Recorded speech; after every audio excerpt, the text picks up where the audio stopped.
Hello, Super Royals. Welcome to episode 4 of the Cricket Roundup. We have Sandy, who's been on all the episodes, I think, so far. We have Sanchit, and we have a debutant, finally. Kabir joins us for the first time, and it'll be interesting to hear some of his views as well.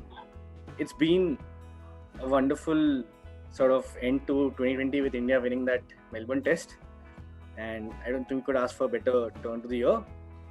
And I think more importantly than the usual stuff that happened in the game is what the debutants brought to the table for India. Siraj and Gill, they performed really well and surpassed a lot of expectations too, I guess. So let's start with Sanchit on what he thinks about their performance. I think yes, in every overseas victory is special, but when it's on the bank of the performance of the two debutants, it is simply special. And I think Siraj and Gill, they were superb, and especially Siraj, he was having troubled times in the recent past after his father passed away. But the way he came back into the team and then he went on to deliver that kind of performance was simply superb. And I think some of the shots by Shubman Gill were simply class, especially in the first innings when we were 0-1 down, and then Shubman Gill played with intent. I think that was really promising to see. So good signs for us in the near future with these two at our helm. Yeah, I think really good signs, as Sanchit said. Mohammad Siraj, his strength is actually bowling with the new ball. So he wasn't given that opportunity. We all thought he was going to be opening the bowling along with Bumrah, but that didn't happen. But eventually, in the second session, he did get his chance, and of course, he capitalized on it big time. 2 wickets in the first innings, 3 wickets in the second innings. It was a brilliant performance, and now I think he's secured his spot in the team, at least till Shami and Ishant are back. And Shubman Gill, he just made his own sort of brand of cricket. He was playing quite attackingly, and in the final innings when India was chasing down 70, there was a bit of a scare when both Mayank and Pujara were out, but he handled that very well along with Captain Ajinkya Rahane. So yeah, that shows that he has a bit of a mix of both maturity and of attacking when it needs to be done. So yeah, great signs. Yes, Sandy? Yes, as I said, we were so distraught with the Adelaide Test match. Going into this one, we probably all thought a draw would be a good result for India. For India to get the win, it was fantastic. Made upon the two debutants who played really well. And just the team, the fielding was better, the bowling was better. Even without Umesh Yadav for most of the innings, Siraj stepped up. It was a fantastic performance. It was a proud to be an Indian fan. So we discussed a lot about Jadeja on the last episode, how he could bring about the difference, and he did, right? Well, Jadeja is always a rock star in the recent times in every format, to be honest. I think his performance with the bat in the recent years in all the formats was simply superb, and Jadeja actually proved to be vital for us in our win at Melbourne. So we expect that from any all-rounder. That extra balance that Jadeja gives the team. Again, if you're going to rotate the bowlers, having the extra spinner, getting through, say, 40 to 80 overs is crucial in any test match. Getting the new ball, if the new ball is only going to be effective for 10 to 15 overs, it's very important to have an extra spinner, and that's where India hold the edge. Having Jadeja as the best fielder, the best number 7, and also the extra overs that he can bowl, and he gets through them quick, and the left arm. It's just a complete package for India. Anyway, talking about the most important thing in the test match now is obviously Ajinkya Rahane's captaincy and his century. I think that's what paved the way for the end result. What can you say? Absolutely brilliant captaincy, field placings, everything was spot on. The innings, the way he built the innings, and the bowling changes with Umesh Yadav out, that was even more impressive. Taking the captaincy, taking his game to the next level, fantastic performance, and thank God he used to play. He's our RR legend for us.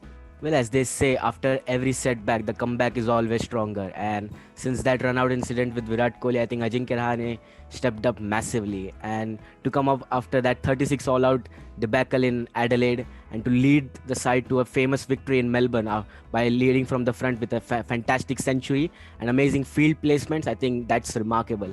And actually, we have seen Ajinkya Rahane as a leader when he was playing with us in before 2018, 2017, when he led the team in that season. I think Ajinkya Rahane is very similar to Virat Kohli, but from a very different angle. He is an aggressive captain, but with a smiling face. We have seen that in the Melbourne Test match when he was aggressive in his field placement, which got us those crucial wickets. So yeah, we even saw some of his composure when he got run out when Jadeja was looking for that big single, and I think he just went to Jadeja and patted him, encouraged him to just keep going on. So yeah, that's Rahane. I think the brilliance of his captaincy he went with 5 bowling options, which was a bit of a risk in Australia, but ultimately it paid off, as we saw. And then to bring on Ashwin in the first session, to bring on both Ashwin and Jadeja, 2 spinners bowling from both the ends in the first session of a test match on the first day. That's not a call most captains would make, but he did, and we saw Steve Smith getting out, Matthew Wade getting out.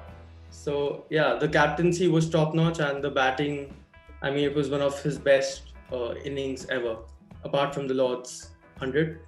Yeah, it was just a true captain's innings. Now the Syed Mushtaq Ali Trophy is upon us. Finally, and that's really good news that cricket is returning.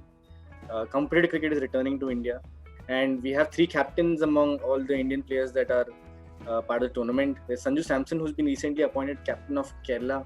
There's JD for Saurashtra, and there is also Manan for Chandigarh. But who do you think is one of the contenders, or are one of the contenders for the title this year? Yes, it's going to be interesting. What I'm looking forward to is seeing all the IPL players like Lomror and players that didn't play in the IPL play for the Syed Ali Mushtaq Trophy. I think it'll be pretty good. I'm really looking forward to Chandigarh being a Punjabi, see what they do, and Manan Vora, I just want to see him, how he captains the team. Be interesting. I think Delhi might be strong with Dhawan. Dhawan will be playing for Delhi, so watch out for Delhi as well. Our home team, my home team, Rajasthan, at least, they have one of the best bowling attacks in the tournament with Ravi Bishnoi, the 2 Chahar brothers, then Mahipal Lomror, the captain. So I think it's a pretty potent bowling attack, and it's a bowling attack of the future. A lot of youngsters in there. So that may be one to Rajasthan may be one to watch out for. I was hoping to hear Akash Singh also being mentioned for Rajasthan. Akash Singh, of course, yeah.